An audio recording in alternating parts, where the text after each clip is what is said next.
Les tableaux qui parlent, une série de podcasts par Francis Rousseau. Jean-Baptiste Siméon Chardin, 1699-1779.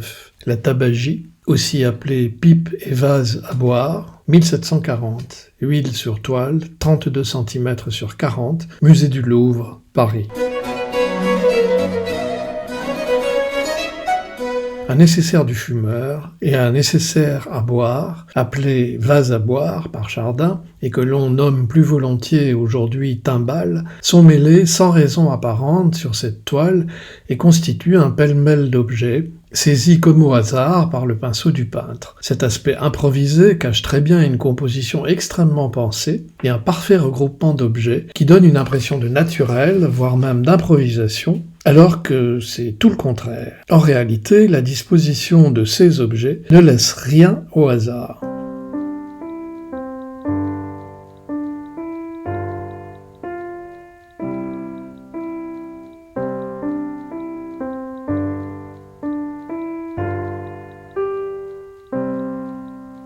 Dans ce chef-d'œuvre, qui est un des joyaux des collections de nature morte du musée du Louvre, le grain crémeux, soyeux de la texture, et pourquoi ne pas le dire, impressionniste avant la lettre, est une prouesse et une innovation technique pour l'époque, le milieu du XVIIIe siècle, habitué au trompe-l'œil virtuose de Jean-Baptiste Oudry ou d'Henri-Horace Roland de la Porte, les deux autres grands maîtres du genre, voire les liens donnés en complément. Loin de leur exactitude et de leur réalisme, Chardin invente littéralement avec cette tabagie une peinture qui rend perceptible la vie silencieuse des objets et dans laquelle quelque chose d'indicible flotte dans la lumière. Dans cette toile, qui tend vers la monochromie, le travail est basé sur une harmonie de bleu et de blanc, cassée par la lueur argentée de la coupe, la masse sombre du coffret de bois et les roses fanées du motif de la céramique du petit pot et de son couvercle. Le peintre affine encore le jeu de couleurs en ajoutant une touche de rouge dans le logement de la pipe en terre à long bec où se consume le tabac. J'ai du bon tabac dans ma tabatière. J'ai du bon tabac, tu n'en auras pas. J'en ai du fin et du bien râpé, mais ce n'est pas pour ton vilain nez. J'ai du bon tabac dans ma tabatière. J'ai du bon tabac, tu n'en auras pas. Chardin a fait le choix de peindre des objets du quotidien. L'objet humble et la plus grande simplicité permettent la plus grande présence de l'artiste, disait André Malraux à propos de Chardin. Le tableau dégage une atmosphère silencieuse, ouatée, loin de la fureur du monde. La toile fait appel à nos sens, l'ouïe, le goût, la vue, le toucher. Le cadre rapproché nous incite à apprécier les objets, à humer l'odeur du tabac, celui du chocolat, à vider ce verre mousseux. Il y a une sollicitation des sens, évidente dans cette toile.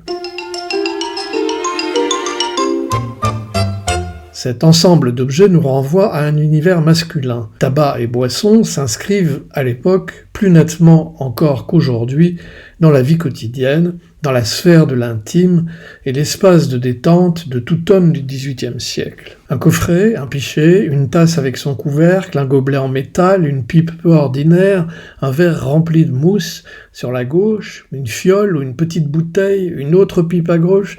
Lorsqu'on connaît la vie du peintre, on comprend enfin que ces objets lui appartiennent et nous parlent de lui. L'œuvre nous parle du calme d'un foyer, à l'aspiration, à la tranquillité d'un homme qui a besoin de son environnement pour se ressourcer. C'est ce qui rend cette peinture intemporelle.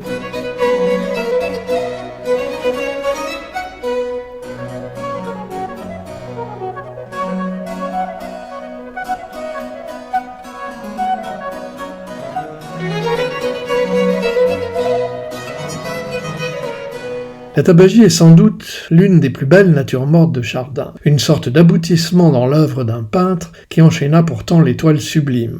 Le peintre Albert Marquet, 2 siècles plus tard, lui rendra hommage en la copiant à l'identique, voir le lien qui est donné en complément de ce podcast.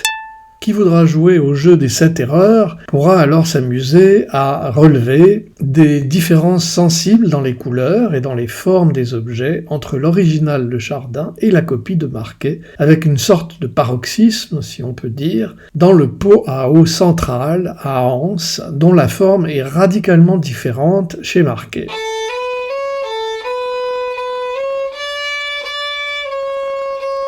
Tabasco !» Un clin d'œil d'un grand maître à un grand génie, exactement comme Picasso le fera à la même époque avec Goya par exemple.